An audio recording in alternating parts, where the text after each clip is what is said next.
Russ, thank you for your kind words. And good afternoon, ladies and gentlemen. I'm proud to see so many friends and family members here. You honor us with your presence. Secretary Pate, thank you so much for being here. I know you had to drive 2 hours from Des Moines. There are people here who've driven in from all over the state. I'm very grateful. And I think I have to acknowledge also my sister-in-law, Beth, who drove in from Dallas, as in Texas, not as in Dallas County, Iowa. I'm truly humbled to be with you today to receive this award, and I thank you all from the bottom of my heart. In the Arab world, we say, "Eid wahda man bتزقف." One hand alone cannot clap. It's all about the partnerships and about building bridges. Let me acknowledge my number one partner, my very own Minister of the Interior, my wife, Jean Swift.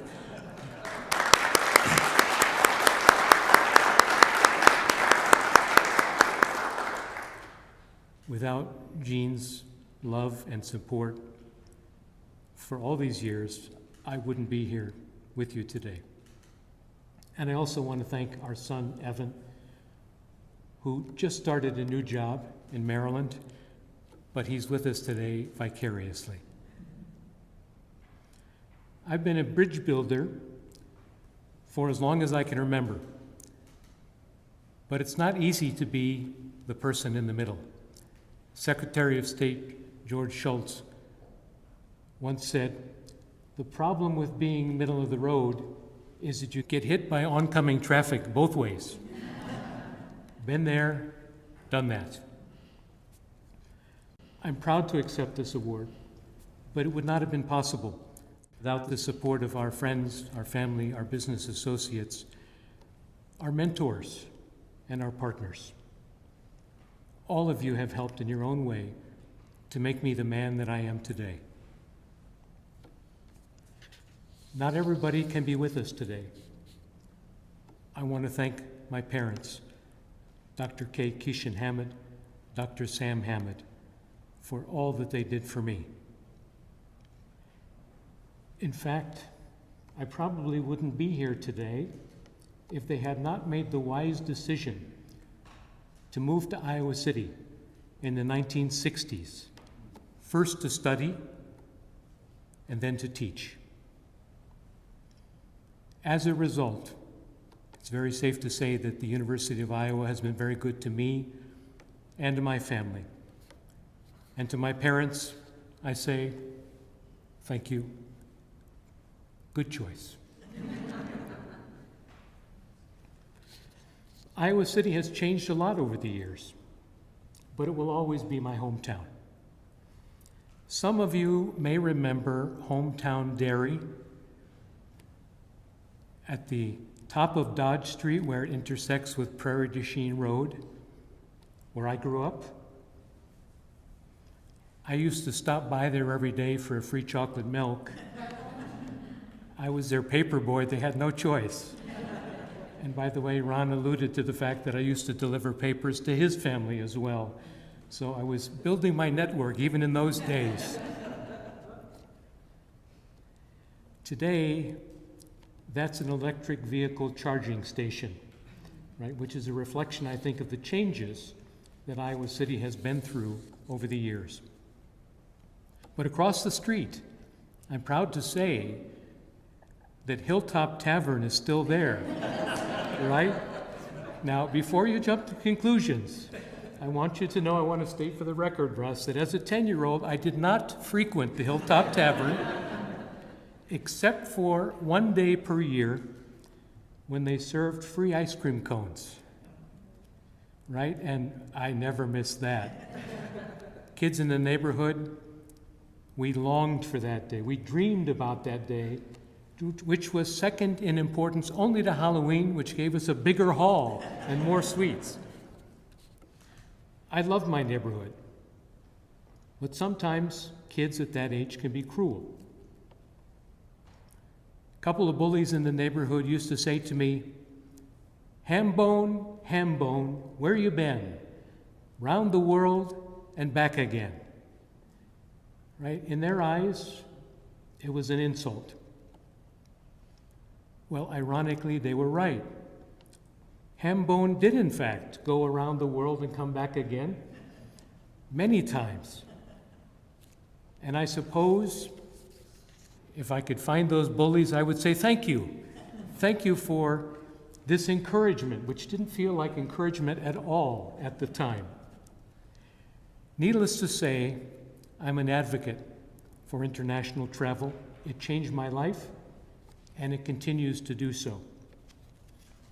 I left Iowa City many times over the years, but my hometown has always found a way to entice me to come back, as today's celebrations suggest. The first time that I left Iowa City to go overseas was 1972, when my mother had a fellowship at Oxford University in England. 4 years later, my classmate from City High School and I took off for 3 months as we backpacked through Europe. Not too long after that, in 1979, I left Iowa City to go to Egypt, where I attended the American University in Cairo. The Rotary Club of Iowa City made that all possible, and I'm indebted to Rotary for decades of service as a Rotarian. During my travels, I'm always struck by how the United States looks through the eyes of people around the world, and I wish that all Americans would have the experience of looking upon our country from afar. Of course, as international travelers, we can't always do as well as the famous traveler Ibn Battuta, Bill, who is the most famous pre-modern history traveler in the world. On June 14th, it will be exactly 700 years since he left his home in Tangier, Morocco. He traveled 75,000 miles. That's as much as Christopher Columbus, Vasco da Gama, and Marco Polo combined. He left home at the ripe age of 21 years old, and he didn't come back for 24 years. That means that he wasn't there when his parents passed away, and millions of people succumbed to the Black Death. Imagine how difficult it must have been to travel in those days.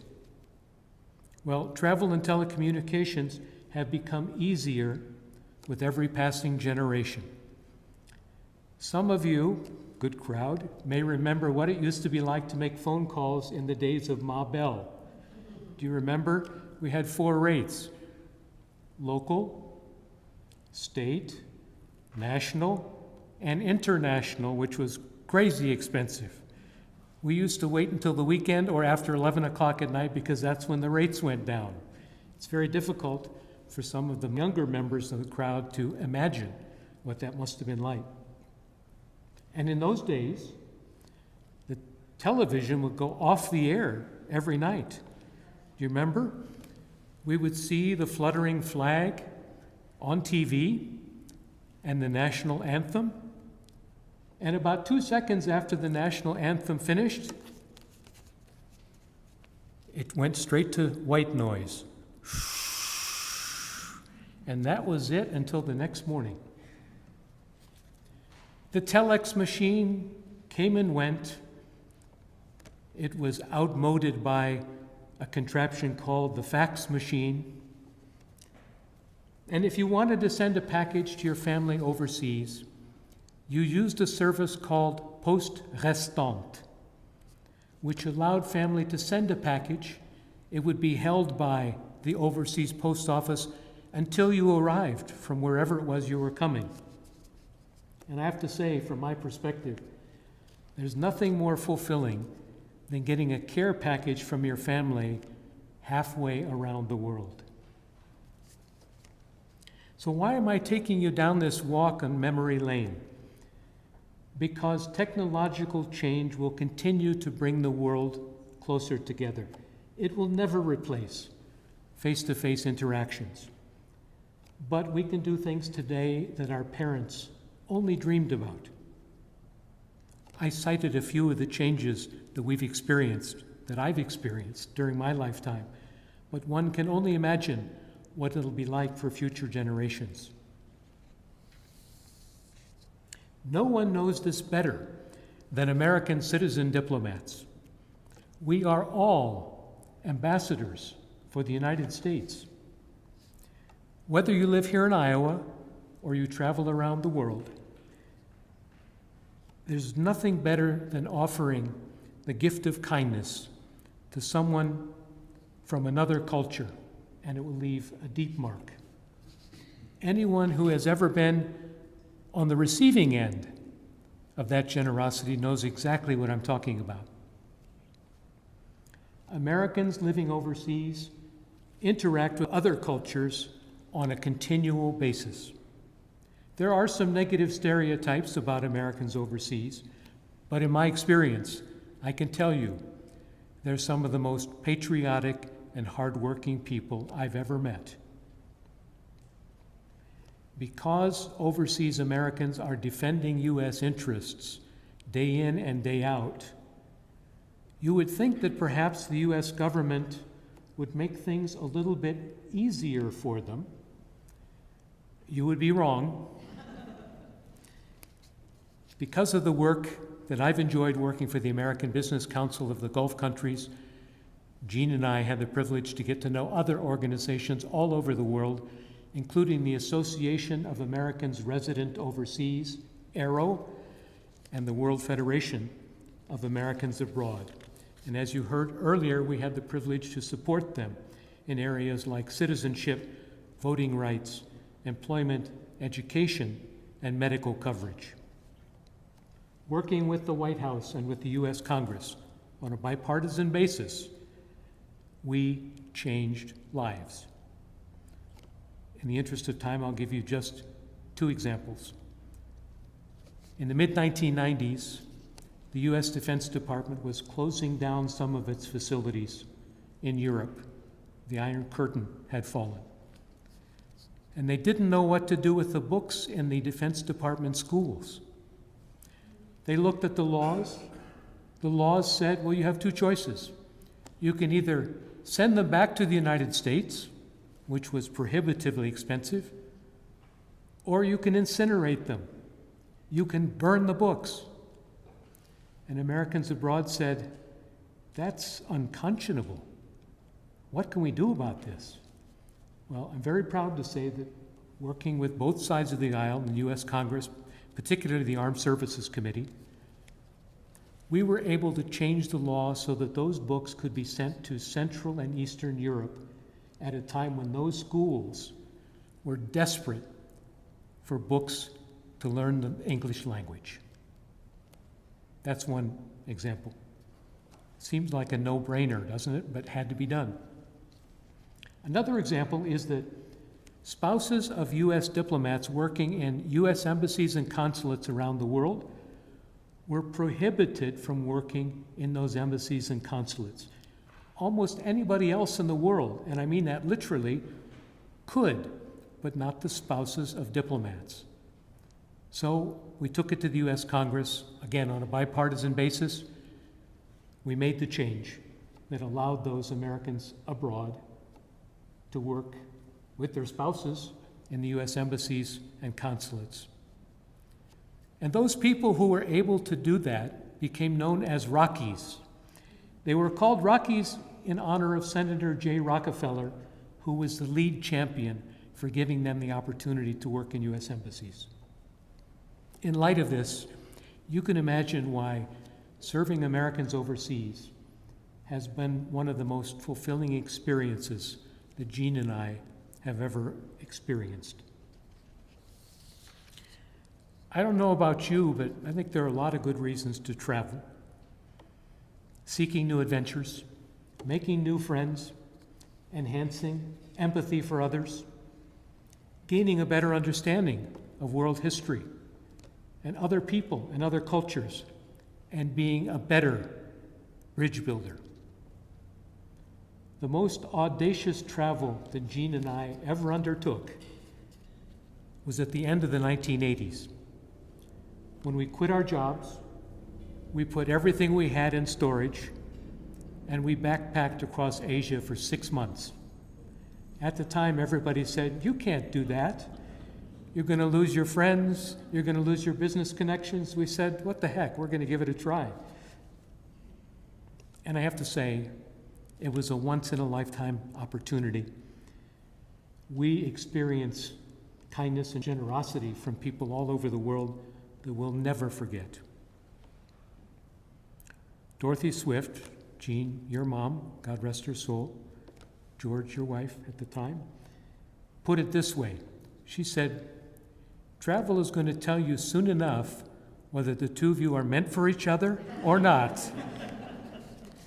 She was right, of course.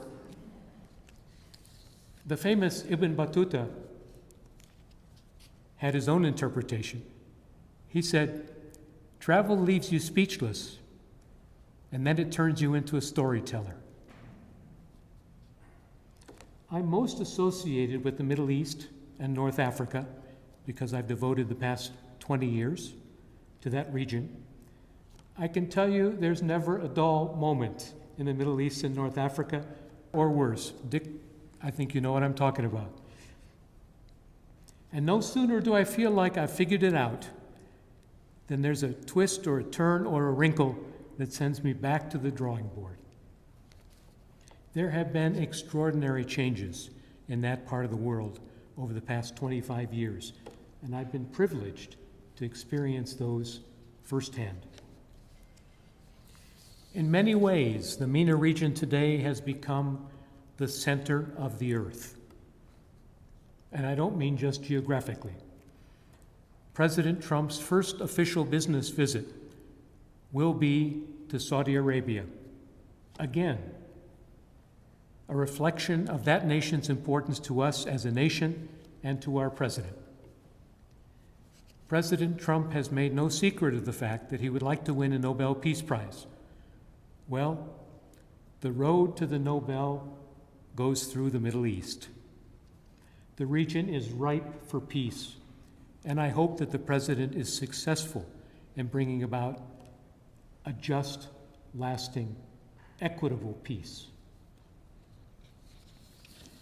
In this spirit, I'd like to conclude with a few words about Gaza, because Gaza I mention now in every speech. Gaza is a heartbreaking humanitarian catastrophe, one that continues to sink to new levels of suffering and despair. Over 50,000 people have died, mostly innocents, mostly women and children, and more are dying every day as a result of starvation, disease, bombings, or snipers' bullets. For the sake of peace, for the sake of all peoples in the region, this war must stop. And in that effort, I believe there's a special role to be played by Jewish Americans and Arab Americans, both Christians and Muslims. Let us pray for peace. Ladies and gentlemen, whatever success I've achieved, I've done so in partnership with others. My life has come full circle. No matter how many times I've tried to leave Iowa City and the University of Iowa, they keep bringing me back, as today's event suggests. There's a reason why this is called the Heartland. Home is where the heart is, and it's good to be home. Thank you for honoring me with this very special event, and God bless you all. Thank you.